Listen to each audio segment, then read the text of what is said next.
Dati dito puno to tubig. Yan. Abot dito yung tubig. So, ang laki ng binaba niya. Ano, parang balon siya. Yan. Yan, parang balon siya. Yan. So, punta naman tayo doon sa kaibigan natin.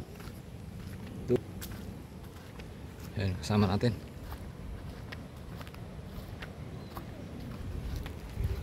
So, magre-relax tayo dito sa bukid. Tanggal stress, di ba?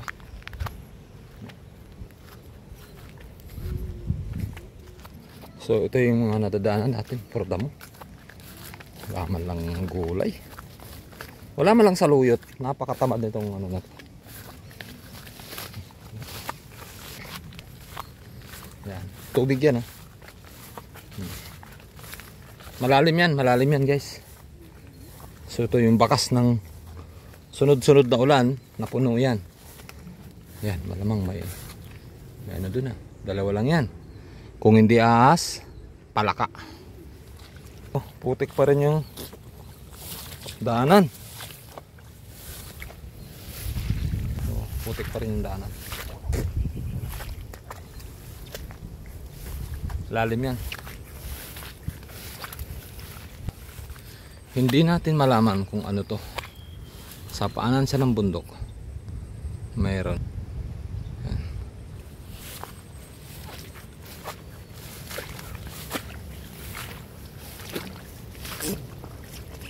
Uy.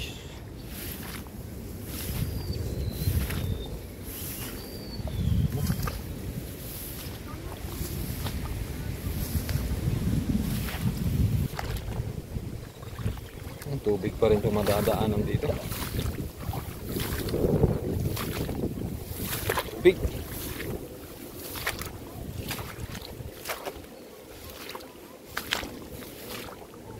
So, bisitahin na naman natin yung mga manok doon. Diba? Out guys. Ito guys, kumakalmot yan. Yan, kumakalmot. Yan guys yung bayabas.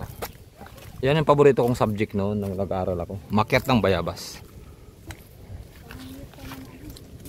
Okay. Ito guys, malalim to. Papakita ko sa inyo. Yan, malalim yan. Nung walang tubig yan, napakalalim yan. Ngayon uy, ano yun? Pus ng ahas? Hindi naman. Ano ito mga ito? Ano yan? Okay, so yan. Malalim yan na tubig. So ito yung Talahiban na daanan natin.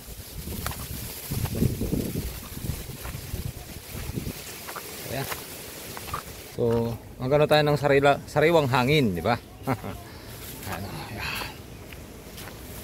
Ito pa guys yung santol. Sasayang lang, oh, di ba? Masasayang lang. Samantala sa market, sa palengke, mahal, di ba? Yan. Puro bunga na nga. Ito yan. Nagkalaglagan na. Ito, kukuha ko ng bulo mamaya. Kukuha ko ng bulo. Gagawin kong sandalan sa sa likuran. Ayan. Okay, dito na kami. So ayan na. Kumahal na yung mga alagang aso. Dito na kami.